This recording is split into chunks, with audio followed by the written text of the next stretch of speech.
एक प्रसंग याद आता है, और ये केवल कोई कथा नहीं है, ये ओरिजिनल प्रसंग है जिसको हमने अखबार में पढ़ा था। शायद 4-6 साल पुराना हो सकता है।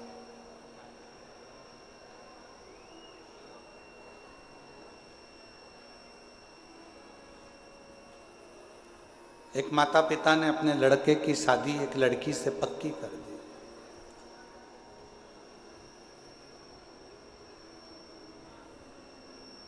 दिखने में सुंदर है लड़की, अच्छी है, श्रेष्ठ है, सुंदर है, पढ़ी लिखी भी है।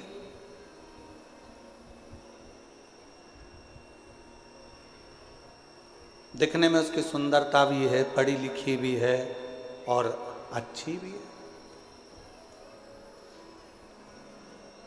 विवाह पक्का हो गया, सगाई हो गई, संबंध जुड़ गया। अब जो लड़के के पिताजी थे, उनके घर में कोई लड़की नहीं थी, तो जिस लड़की से उनका संबंध जुड़ा था उसको उन्होंने बेटी मान लिया। और बेटी माना और ये मन में विचार करा कि ऑफिस जाता ही हूँ, बीच में लड़की वालों का घर पड़ता है, कभी कभी चले जाया करूँगा, मिल के आ जाया करूँगा।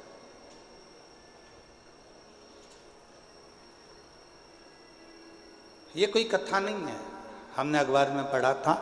6 साल 8 साल पहले का एक प्रसंग है जो आपको श्रवण करा। अब लड़के के पिताजी लड़की के घर जाते, कभी सुबह सुबह चले जाते तो माँ पोछा लगाती हुई दिखती, झाड़ू लगाते हुए दिखती। इतने में तुरंत लड़के के पिताजी ने लड़की की माँ से पूछा, आप पोछा लगा रही हो? उन्होंने कुर्सी दी, लड़के के पिताजी बैठे, लड़की की माँ झाड़ू निकालते निकालते झाड़ू को रखा, हाथ धोया, पानी लेकर आई, चाय बनाई, समधी जी को पिलाई। समधी जी ने चाय पी, पानी पिया। पानी चाय पीने के बाद में जब वापिस चाय पानी पीने के बाद में पुनः थोड़ी देर बाद वापिस चल दिए। शंभू शंभू शंभू। चाय पानी पीने के बाद वापिस चल दिए। फिर 2-3 दिन हुए, लड़के के पिताजी फिर आ गए। माँ उस समय पर बर्तन मांज रही थी।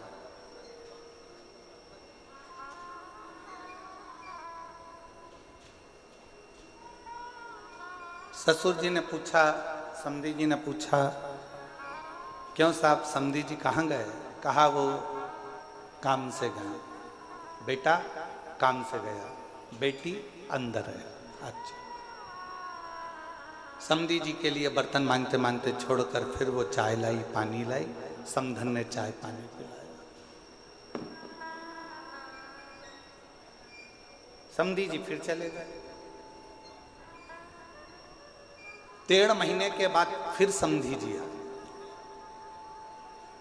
समधन कपड़े धो रही थी, आवाज लगाई, दरवाजा खोला, फिर आए, फिर पूछा सब कहाँ हैं? तो कहा कोई वहाँ, कोई वहाँ, कोई वहाँ। हाथ धोया, पानी लाई, कुछ नाश्ता बना के रखा था, नाश्ता लेकर दिया। 15 दिन के बाद फिर समधी जी आए। सास ने, लड़की की माँ ने फिर वैसा की वैसे किया। अब समधी जी ने एक पत्र लिखकर भेजा कि हमारी तरफ से ये रिश्ता कैंसिल करा जाता है, हमको ये संबंध नहीं रखना, हमको ये रिश्ता नहीं रखना। लड़की के माँ बाप ने पूछा, साहब आपका हमारा इतना अच्छा प्रेम है, संबंध है, फिर आप लड़का लड़की का ये संबंध क्यों नहीं रखना चाहते? तो लड़के के पिता ने पत्र भेजकर लिखा, हमें हमारे घर में बहू चाहिए जो अपने माँ बाप का आदर करती हो, वो आदर अपने सास ससुर का करे।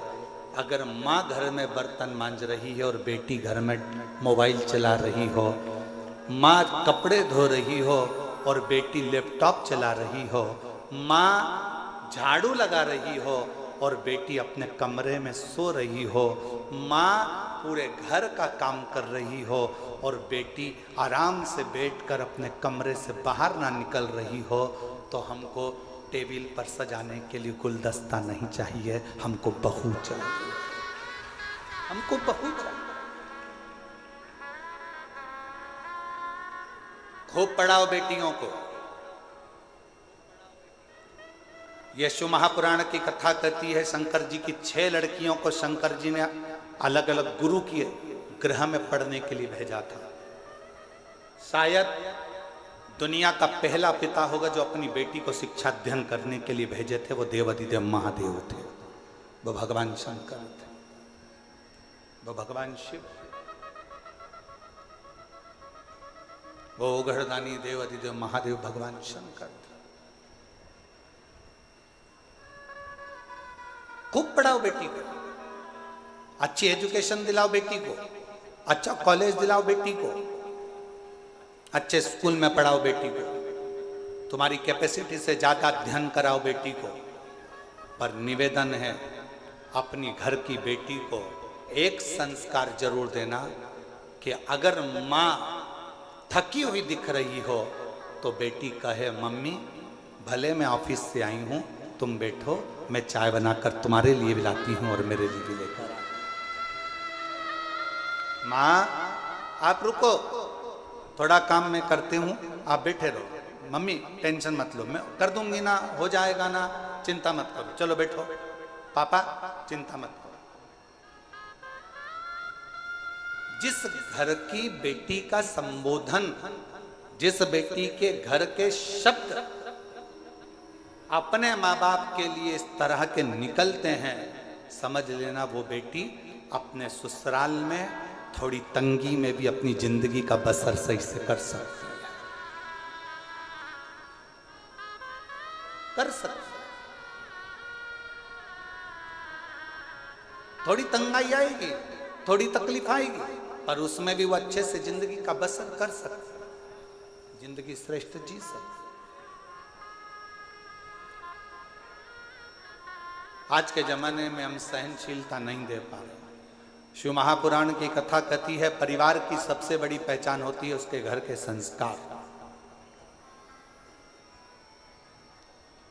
मेरे ओघड़दानी, मेरे शंकर भगवान के परिवार की सबसे बड़ी पहचान है उनके घर के संस्कार। राजा नहुष के घर में तकलीफ आई और शंकर भगवान की बेटी अशोक सुंदरी ने अपने पति के साथ कदम से कदम मिलाकर कार्य करना प्रारंभ करा। शिव जी के दामाद का नाम था राजा नहुष। शंकर जी की बेटी राजा नहुष के साथ ब्याही थी।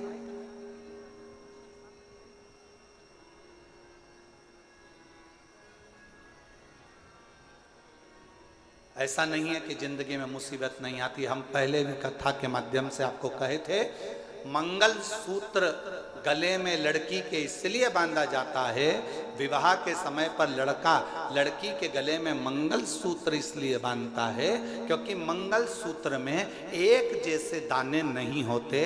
मंगल सूत्र में थोड़े दाने सोने के होते हैं तो थोड़े दाने काले होते हैं, थोड़े दाने पीले होते हैं तो थोड़े दाने लाल होते हैं, थोड़े दाने पीले होते हैं तो थोड़े दाने काले होते हैं। लड़की के गले में लड़का शादी के समय पर मंगलसूत्र इसलिए बांधता है कि जैसे मंगलसूत्र में आधे दाने पीले, आधे काले, आधे सोने के, आधे मोती के होते हैं, उसी तरह हमारी जिंदगी एक जैसी नहीं चलती। शादी के बाद कभी खुशियां भी आएंगी तो कभी गम भी आएगा, कभी दुख भी आएगा तो कभी सुख भी आएगा। एक जैसा जीवन नहीं रहेगा। पर आखिरी में मंगलसूत्र में एक बड़ा सा पेंडिल होता है और शिव महापुराण की कथा कहती है, जब संघर्ष के दिन अच्छे और बुरे दिन निकलते निकलते थक जाते हैं, तब एक समय पर अच्छी जिंदगी का पिंडिल तुम्हारी किस्मत में आ ही जाता है। तुम्हें घबराने की जरूरत नहीं, तुम्हें घबराना।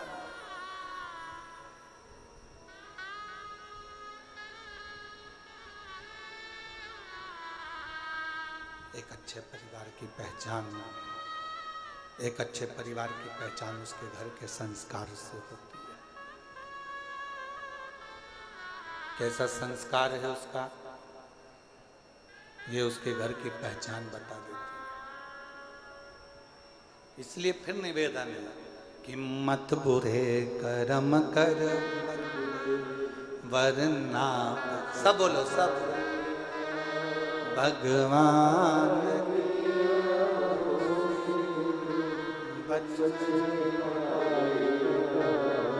तू बच नहीं,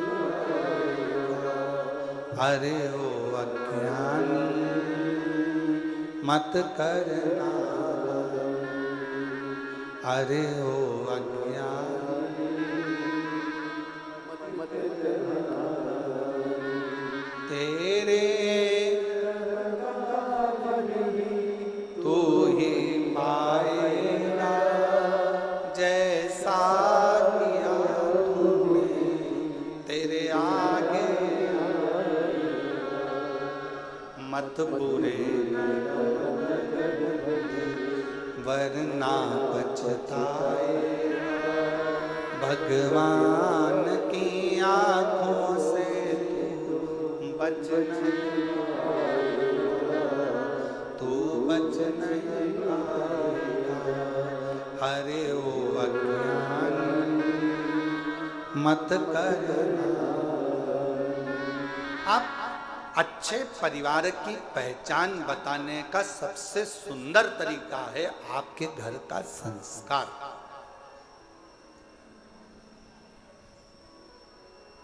आपके घर का संस्कार कैसा?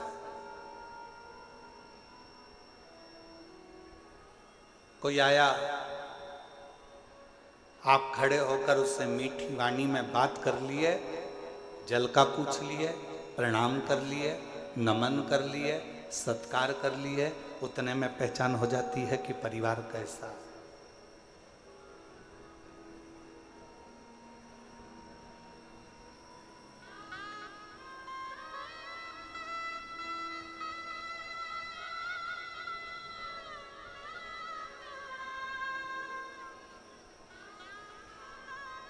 कौन बना रहा है भोजन, कौन दे रहा है सेवा? महादेव महाराज जी प्रणाम करते हुए कहूँगा आपको, हो सकता है कि घर के लोगों को लगे, कल हम जब आए और आने के बाद ऊपर कक्ष में गए, हम प्रसाद पा रहे थे, तो हमने बच्चों से पूछा कि प्रसाद किसने बनाया? तो बच्चे बोले कि महादेव महाराज जी के ही यहाँ से, उनके ही परिवार की, उनकी ही माता जी और उनकी ही धर्मपत्नी आदि जो परिवार में बेटी और परिवार के सदस्य हैं, वही प्रसाद बना। तो हमने ललित महाराज जी को तुरंत कहा कि उनको धन्यवाद देना कि इतने आदरणीय होने के बाद भी उन्होंने अपना रसोई घर नहीं छोड़ा और प्रसाद बनाने की क्रमता जारी रखी, उसके लिए साधुता।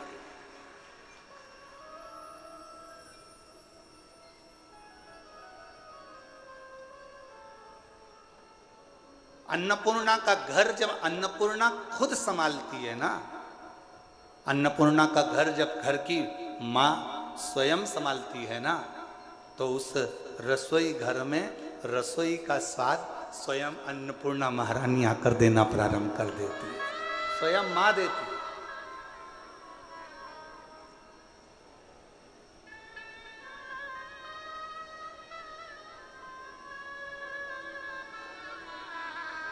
और यही प्रभु की कृपा है। हम हर जगह कथा करने जाते हैं तो कहीं ना कहीं हमको कहना पड़ता है कि कहना कि सब्जी में मिर्ची की मात्रा कम करो, कहना पड़ता है सब्जी में ये मात्रा ज़्यादा करो, कोई मात्रा कम करो। पर पहली बार प्रसाद पाने के बाद ये कहना पड़ा कि सारी प्रसादी अन्नपूर्णा महारानी ने बनाई है, सब प्रसाद अच्छा स्वीकार। कहना ही नहीं पड़ा। क्यों? क्योंकि घर की मर्यादा, संस्कार और घर के नियम ये मूल हो।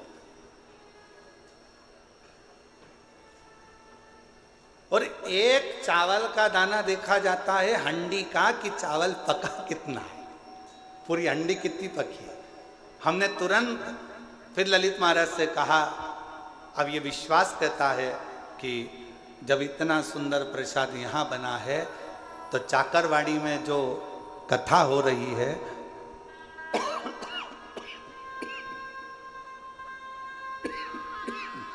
उसके भंडारे का प्रसाद भी बड़ा सुंदर बन रहा होगा और सब आराम से प्रेम से पा रहे हैं।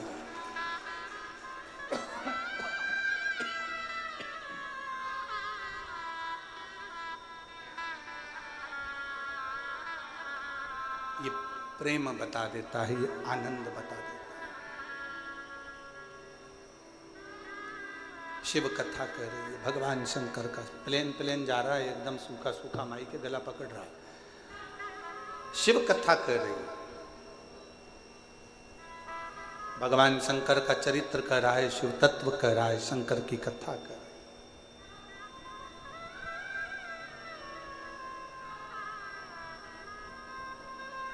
आपके घर के संस्कार बता देते हैं कि परिवार कैसा है।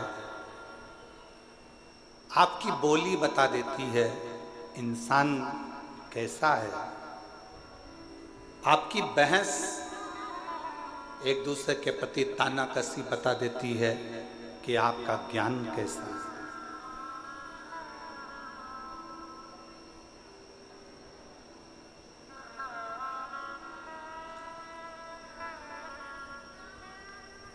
इसलिए निवेदन है, शिव को स्वीकार करने से पहले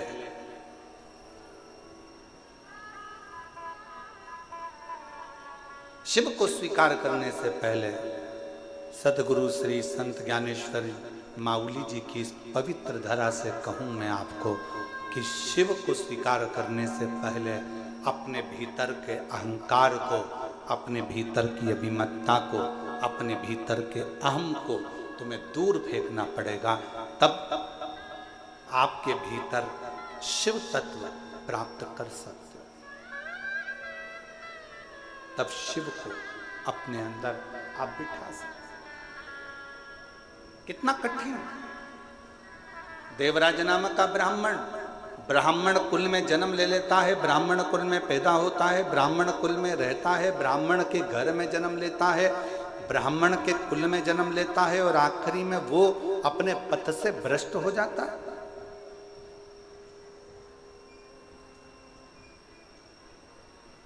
अपने मार्ग से दूर हो जाता है।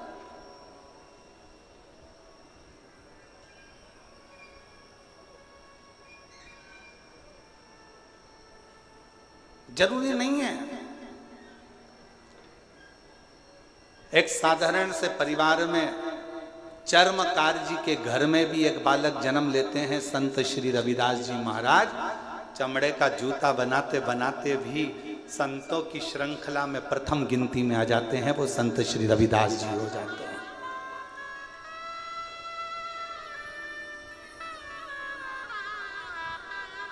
नामदेव जी महाराज, संत तुकाराम जी महाराज, मुक्ताबाई, रामकृष्ण परमहंस जी, चैतन्य महाप्रभु जी, सबके चरित्र का स्मरण तो करिए।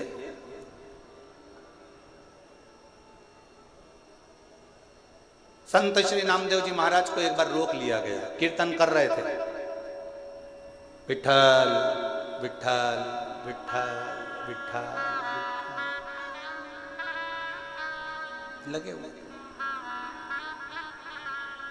अपनी भक्ति में अलमस्त। नामदेव जी महाराज राम कृष्ण हरि जय राम कृष्ण राम कृष्ण राम कृष्ण राम कृष्ण हरि जय राम कृष्ण हरि, राम कृष्ण हरि जय,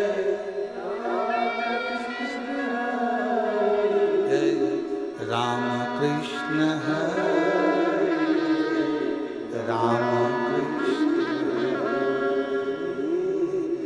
राम कृष्ण, राम पावन पावन नाम राम कृष्ण हरि, पावन पावन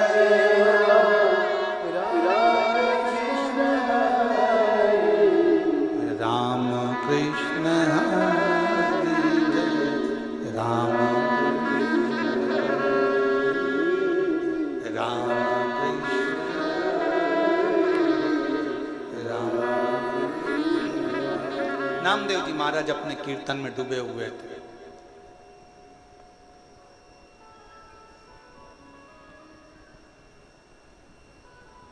जो भगवान को मानता ही नहीं था, जो कभी भगवान पांडुरंगा को जानता ही नहीं था, जो कभी हरि विठ्ठल का स्मरण करता ही नहीं था, जिसने कभी मंत्र जाप नाम जाप कीर्तन किया ही नहीं था, उसने नामदेव जी को कीर्तन करते करते रोक दिया। एक बार रोका, नामदेव जी महाराज नहीं रुके, वो अपनी मस्ती में गुनगुनाते रहे, राम कृष्ण राम कृष्ण राम, राम कृष्ण हरि जय, राम कृष्ण हरि जय, राम कृष्ण हरि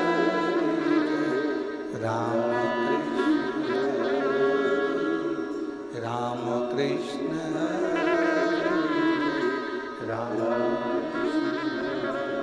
फिर रोका नामदेव जी महाराज को, और जैसे नामदेव जी महाराज को रोका तो नामदेव जी महाराज अपनी कीर्तन में डूबे।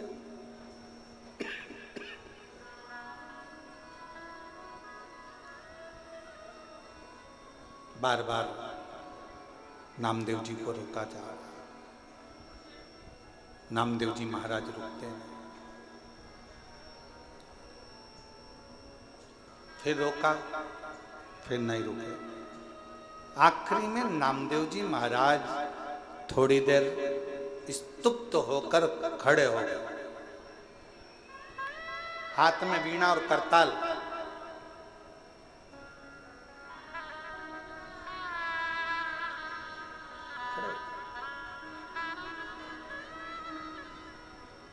क्या है भाई, तुम मुझे कीर्तन क्यों नहीं करने देते? मेरे कीर्तन करने से तुम्हें तकलीफ क्या है? मेरे कीर्तन करने से तुम्हें कष्ट क्या है? नामदेव जी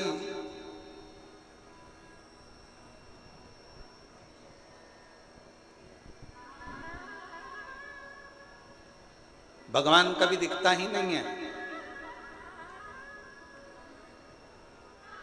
तो फिर कीर्तन किसका कर रहे हो? नामदेव जी बोले,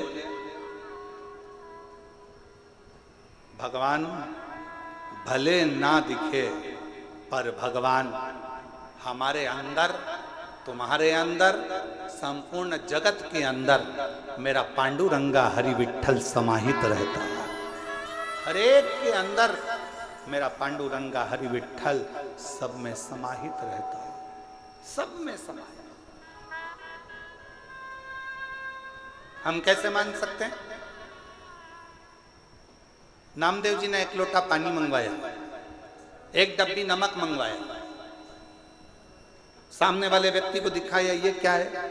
नमक। ये क्या है? पानी। नमक लिया 2 चम्मच, सामने वाले से नामदेव जी ने पूछा ये क्या है? नमक। पानी में डाल दिया। फिर नमक लिया, पूछा ये क्या है? नमक। पानी में डाल दिया। नामदेव जी महाराज ने पानी को चम्मच से हिला दिया, घोल दिया। अब नामदेव जी महाराज ने पूछा बता इसमें नमक कहां गया?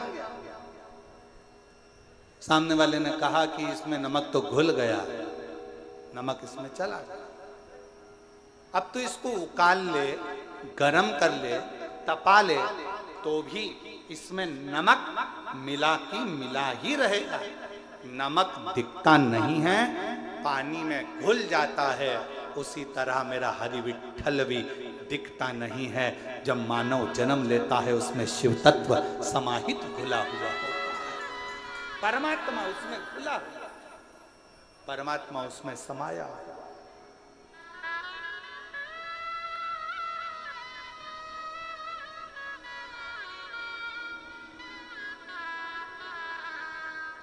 और उस परमात्मा को जानने के लिए कुछ नहीं करना, हमें देखना नहीं है, परमात्मा को महसूस करना।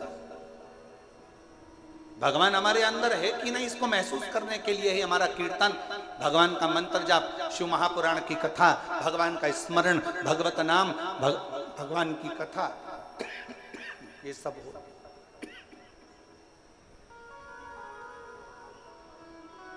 ये परमात्मा को जानने के लिए होती है, परमात्मा को पहचानने के लिए होती है। हमारे अंदर शिव तत्व कितना है, हमारे अंदर भगवान कितना समाहित है, हमारे अंदर भगवान कितना समाया हुआ है, इसकी पहचान हमारी कथा, भगवान शंकर का चरित्र, भगवान की पावन कथा हमको बता देती है कि हमारे अंदर शिव तत्व कितना है। आज एक संत की भूमि पर संत की कथा, शिवगण भृंगी शिव महापुराण की कथा चल रही है।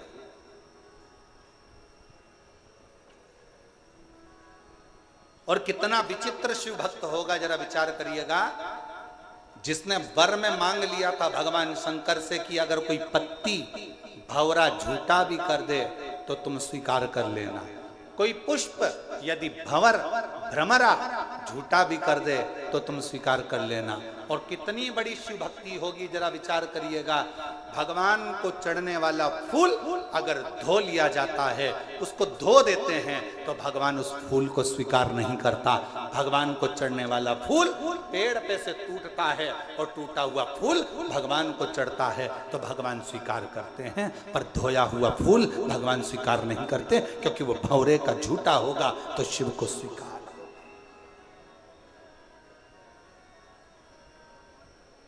कितना विचित्र कथा है।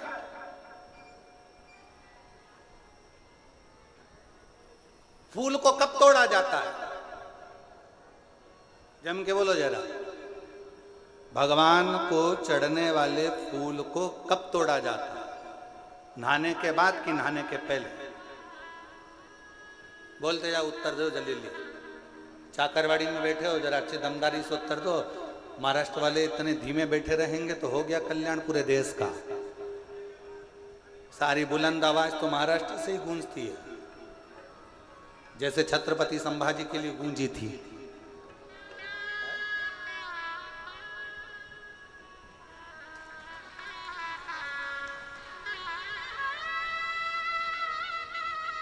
बोल बम का नारा है, आवाज नहीं आई, दमदारी से बोलो, बोल बम का नारा है, सारी समस्या का हल श्री शिवाय।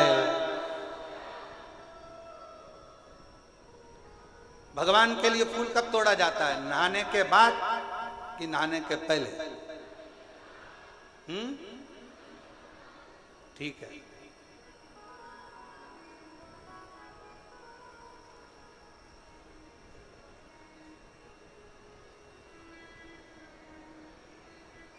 चलो अब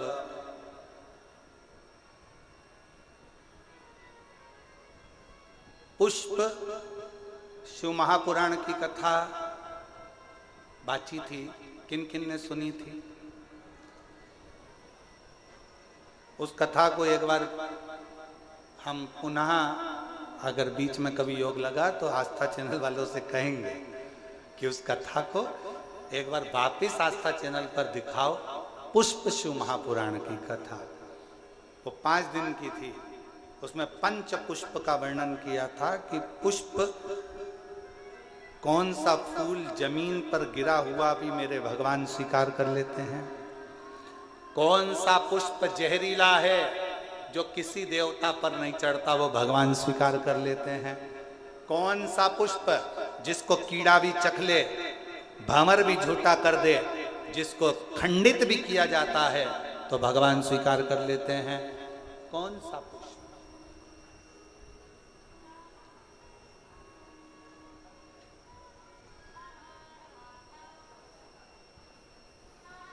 कौन सा पुष्प? शिव कथा कह रही भंवर का झूठा, भंवरे का झूठा स्वयं भृंगी ऋषि ने, भृंगी बाबा ने भगवान शिव से अगर कोई वर मांगा था तो यही मांगा था कि भंवरे का झूठा भी अगर कोई पुष्प है, भ्रमर का झूठा भी है, और कोई स्नान करा नहीं करा, कोई नहाया नहीं नहाया, और हे देवादिदेव महादेव, उसने अगर तुम्हारे लिए डाली में से पुष्प को चुन भी लिया ना तो उसके पुष्प को आप स्वीकार जरूर करना। शंकर ये नहीं देखते कि तुम स्नान कर कर पुष्प तोड़े।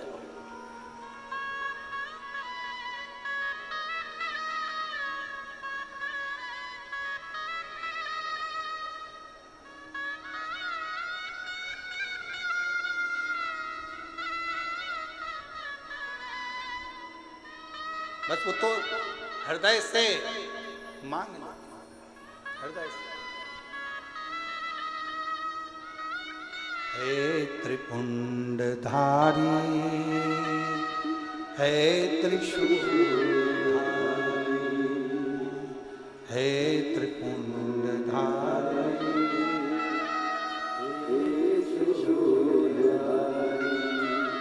अपनी शरण में हमको अब ना लीजिए, अपनी शरण में हमको हे ना लीजिए,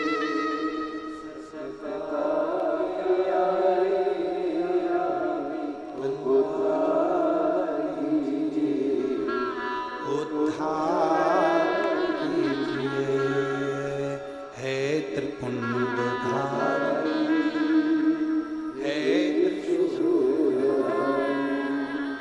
चरणों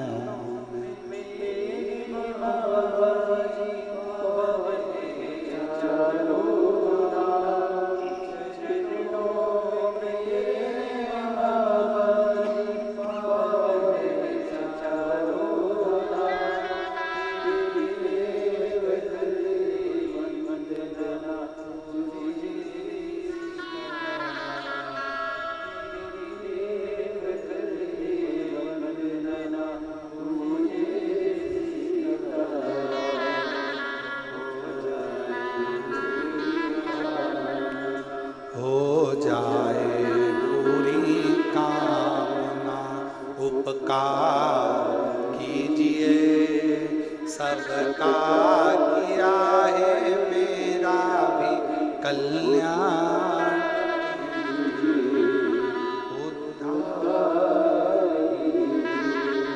हे त्रिपुंडधारी, हे त्रिशूलधारी। भगवान ये कभी नहीं देखता कि तुम स्नान कर कर पुष्प तोड़े कि स्नान के बाद पुष्प तोड़े। भगवान ये देखता है कि तूने मन कितना पवित्र रखा।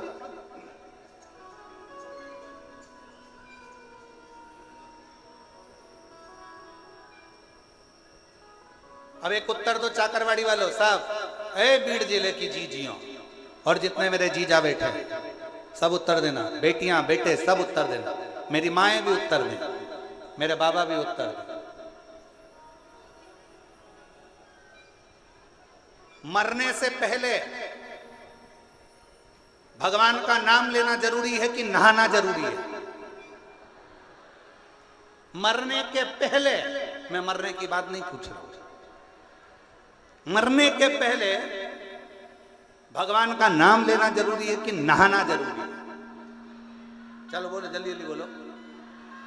भगवान का नाम लेना जरूरी है। अब तुम्हारे पास में दो ऑप्शन सजाएं कि नहीं बहुत बदबू आ रही है, पहले मैं नहा लूं फिर मरूंगी, राम नाम बाद में लूंगी, कृष्ण नाम बाद में लूंगी, शिव नाम बाद में लूंगी, भगवान का नाम बाद में नहीं।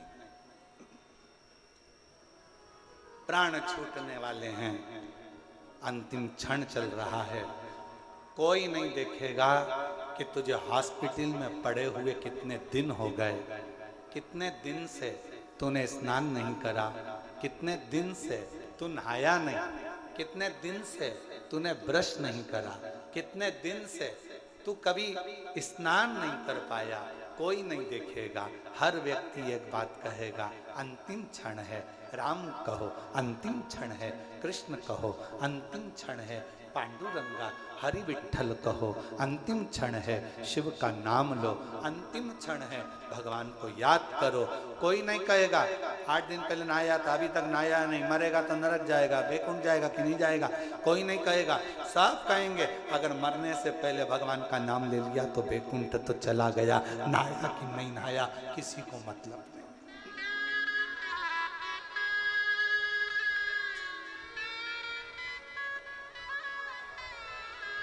कोई नहीं जानेगा।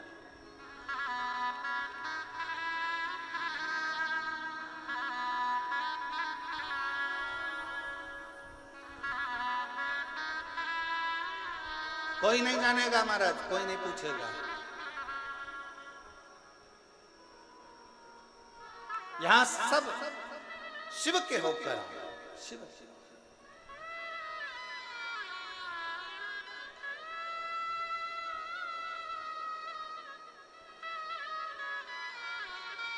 शिव की शरण में आ जा,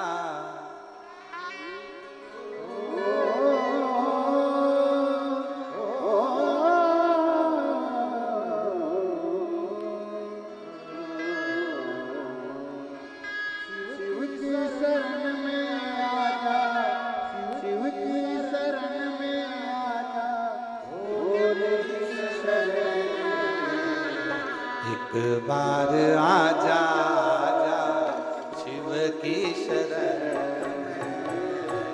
एक बार आजा शिव की शरण में आजा, शिव की शरण में आजा, शंभो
शिव की शरण में आजा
चंद्रमौली चंद्रशेखर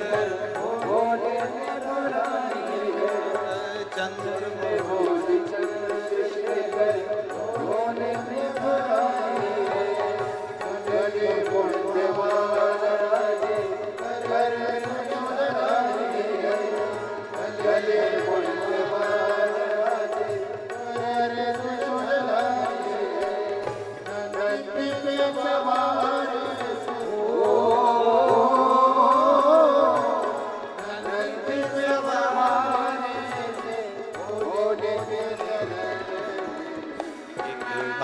आजा आजा भोले की शरण एक बार आजा ओ एक बार आजा आजा भोले की शरण एक बार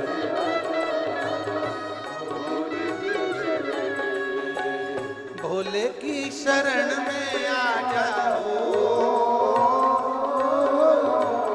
भोले की शरण में आजा बाबा की शरण में एक बार आजा आजा भोले की शरण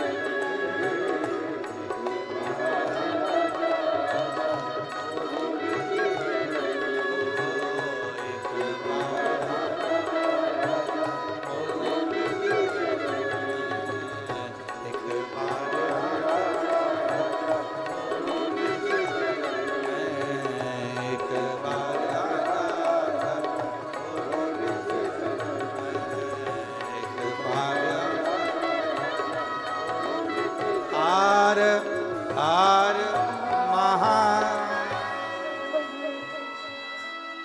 भगवान देवाधिदेव महादेव की पवित्र कथा करें। अपने स्थान पर बैठकर बाबा को अपने मन का भाव हृदय से प्रार्थना करो, विनय करो, निवेदन करो, विनती करो।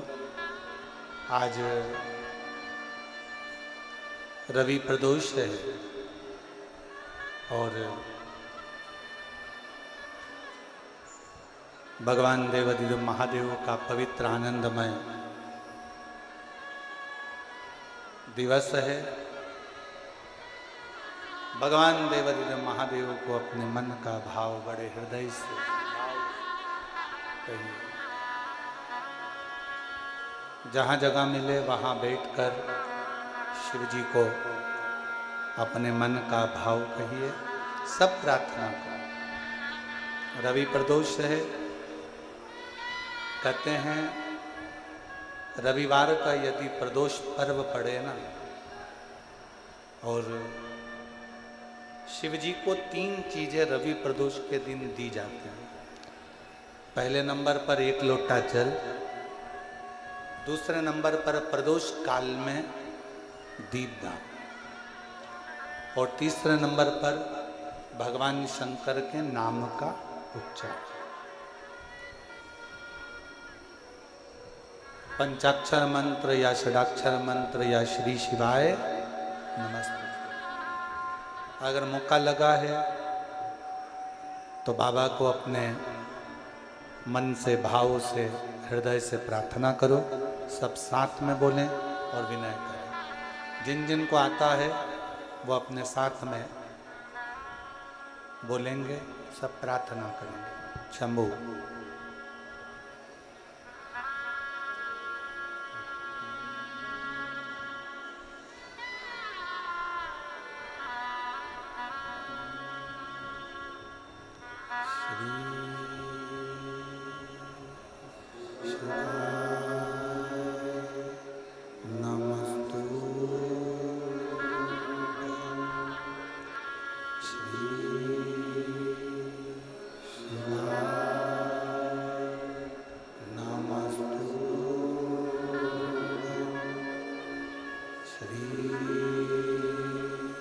शिवाय